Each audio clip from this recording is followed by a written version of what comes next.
নমস্কার, বড়দের প্রণাম, ছোটদের ভালোবাসা জানিয়ে আজকে নতুন একটা ব্লগ শেয়ার করছি। তোমাদের সবাইকে স্বাগত। সুজাতা সেন।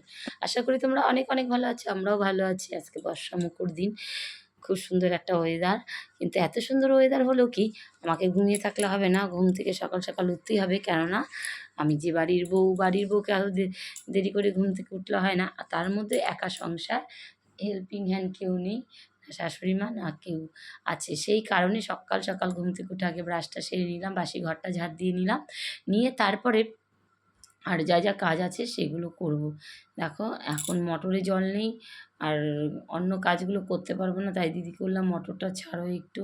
তাই দিদি একটু মোটর ছাড়ার কথা বললাম, দিদি নিচে মোটর ছাড়বে, জল উঠবে, তারপরে মুখটা ধোবো, ধুয়ে নিচে রান্নাঘরে যে কাজ আছে সেগুলো করব। রান্নাঘরে কাজ বলতে গ্যাস মোছা যা যা থাকে সেগুলো করব। তো সেই কারণেই চলে এসেছি। আর দেখো তারপরে স্নান টান করে পুজো দেবো। পুজো তো করতেই হবে, কিছু করার নেই।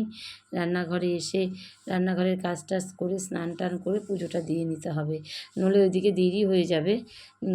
তো পুজোটা হচ্ছে সবথেকে সারাদিনের বড় কাজ, পুজোটা না করতে পারলে ভালো লাগে না। তো পুজোটাও করে নেব।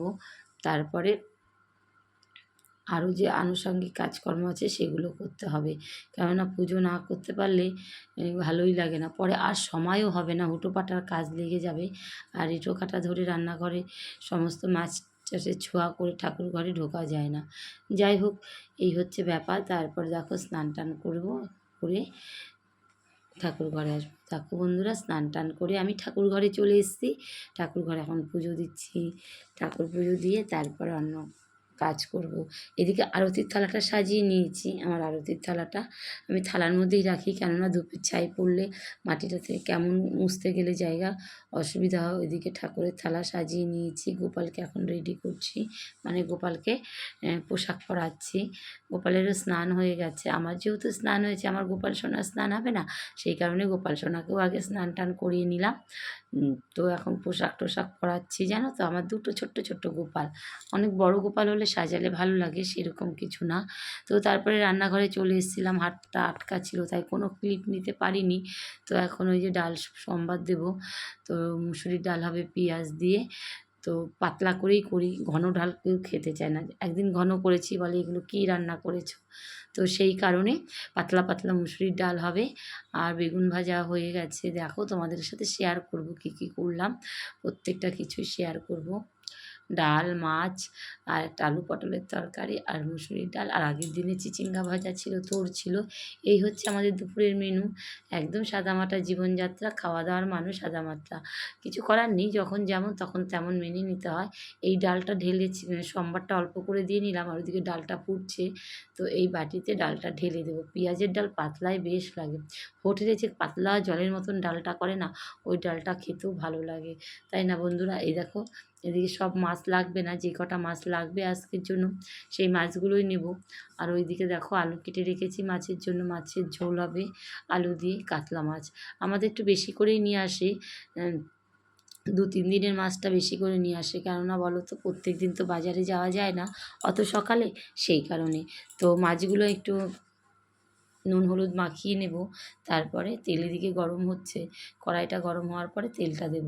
কেন, নইলে না তেল কড়াই ভালো গরম না হলে তেলটা দিলে তো মাছগুলো লেগে যায়, ভেঙেও যায়। তো নুন হলুদ মাখিয়ে নিচ্ছি, 2টো মুড়ো হবে, একটা লেজ হবে, আর 4 পিস আর কি, 4টে পিস রান্না করবো। এ কটা মাছই করবো, তাও ছেলে মাছ সেভাবে খেতে চায় না। এই মাছ করবো, তোর ভাগের মাছটা হয়তো আমাকে দিয়ে দেবে, নইলে ওর বাবাকে দিয়ে দেবে, এরকম। আর আমরা যদি খাওয়া হয়ে যায় তাহলে ফেলে দেবে। মাছ মানুষে খেতে পায় না, আর আমার ছেলে ফেলে দেয়, এইরকম করে। মাছ একদম খেতে চায় না। মাছ তো একটু একটু খেতেই হয় বাচ্চাদের, বলো। যদি না খায় কী করে হবে, এইরকম করতে থাকে প্রত্যেক দিন। তো মাছটায় নুন হলুদ মাখানো হয়ে গেছে। মাছটা ছোট ছিল, একদম টাটকা ছিল তা নয়, একটু অন্যরকম ছিল। যাই হোক, নিয়ে এসছে মাছটা, এবার ভালো আনতে পারিনি, সবসময় তো সমান মাছ আসে না, আর আমাদের মার্কেটে না ভ্যারাইটিস মাছ আসে না। তো যেমন, যেমন মাছ আসে সেগুলোই করি। আর এদিকে দেখো মেয়ের খাবার বেড়ে রেখেছিলাম। মেয়ে ডাল দিয়ে আর খাবে আর বেগুন ভাজা দিয়ে। আর এদিকে দেখো আমার রান্না আলু পটল তরকারি, বেগুন ভাজা, ডাল। আর এদিকে শ্বশুরমশাইকে আপেল কেটে দিয়েছি আর একটা কলা কেটে দিয়েছি। আর রুটি খাওয়ার তরকারি করেছিলাম, পটল আলুর তরকারি, সেটা শ্বশুরমশাইকে দেবো। শ্বশুরমশাইয়ের টিফিন এটাই আজকে। তো প্রত্যেকদিনই ফল থাকে, হরলিক্স থাকে। চা খাওয়ার পরেই হরলিক্স খেয়েছে, সেই কারণে আর হরলিক্স দিলাম না। আর দেখো মাছের ঝোলটা আমার কেমন ম্যাড়ম্যাড়ে রঙ হয়েছে, কেন বলো তো? আমি কাঁচা লঙ্কা দিয়ে মাছের ঝোল করেছি। শুকনো লঙ্কার গুঁড়ো শেষ, তো শুকনো লঙ্কা দেওয়া হয়নি, সেই কারণে কাঁচা লঙ্কা দিয়ে করেছি। আর এদিকে দেখো মেয়েকে খাওয়ানো হয়ে গেছে, মেয়ের থালাটা ধুয়ে আমি খেয়ে নেব। তো ওর বাবা বলেনি মেয়েকে যে স্কুলে নিয়ে যাবে। তো স্কুলে তো আমাকে নিয়ে যেতে হবে, সেই কারণে আমি একদম অল্প একটু ভাত খেয়ে যাব। সকালে যেহেতু কিছু খাইনি, হুটোপাটা করে রান্নাবাড়া, সেই কারণে। তাহলে বন্ধুরা, যদি আমার ভিডিওটা কোনো অংশে ভালো লেগে থাকে প্লিজ একটা লাইক দিয়ে দেখা শুরু করো। আর আমার পাশে থেকেও, কমেন্ট করতে ভুলো না। আর যারা নতুন বন্ধু এখন আমার চ্যানেলটা সাবস্ক্রাইব করোনি, সাবস্ক্রাইব করে পাশে থেকো। আর এদিকে দিদি রাতে খিচুড়ি রান্না করেছে। হাজব্যান্ড বলল খিচুড়ি খাবে, তাই দিদিকে বলল তুমি দিদি তুমি বৌদি তুমি রান্না করো। তাই উনি রান্না হয়ে গেছে, তাই এখন বাড়ছে আলু ভাজা, ঢ্যাঁড়স ভাজা আর রাতে খিচুড়ি। যেহেতু রাতে বৃষ্টি হচ্ছে, তাই আমরা আজকে রাতে সকলে খিচুড়ি খাবো। আজকের মতো ভিডিওটা এখানে রাখছি। তোমরা অনেক অনেক ভালো থেকো, সুস্থ থেকো, সাবধানে থেকো, আর আমার পাশে থেকো, আর আমাকে সাপোর্ট করো। কেমন হলো আজকের ভিডিওটা? বর্ষার দিনে সকলেরই খিচুড়ি খেতে ভালো লাগে বলো, তাই আমরাও খাবো। তো আমি বেশি খাবো না, একদম অল্প খাবো। সকালবেলা সন্ধ্যাবেলা কলা দিয়ে একটা রুটি খেয়েছিলাম, পেটটা আমার ভরাই রয়েছে। তো খিচুড়ি তো গরম গরম খিচুড়ি, লোভ আর সামলাতে পারলাম না, বাধ্য হয়ে খেয়েই নিলাম। তো খিচুড়ি সবাই ভালোবাসে, আমি এত অনেকে আবার ভালোবাসে না, তাই আমি লোভ না সামলাতে পারে অল্প একটুই খাবো। পেটটা আমার ভরাই ছিল, কেননা সন্ধ্যাবেলায় কলা দিয়ে রুটি খেয়েছিলাম একটা, সেই কারণে। মেয়েরও তাই, মেয়েও খাবে আমার কাছ থেকে এই যে এইটুকুনো ছোট্ট থালাটায়, ওটা আমি খাবো আর মেয়েই খাবো। তাহলে বন্ধুরা আজকের মতো রাখছি, তোমরা ভালো থেকো।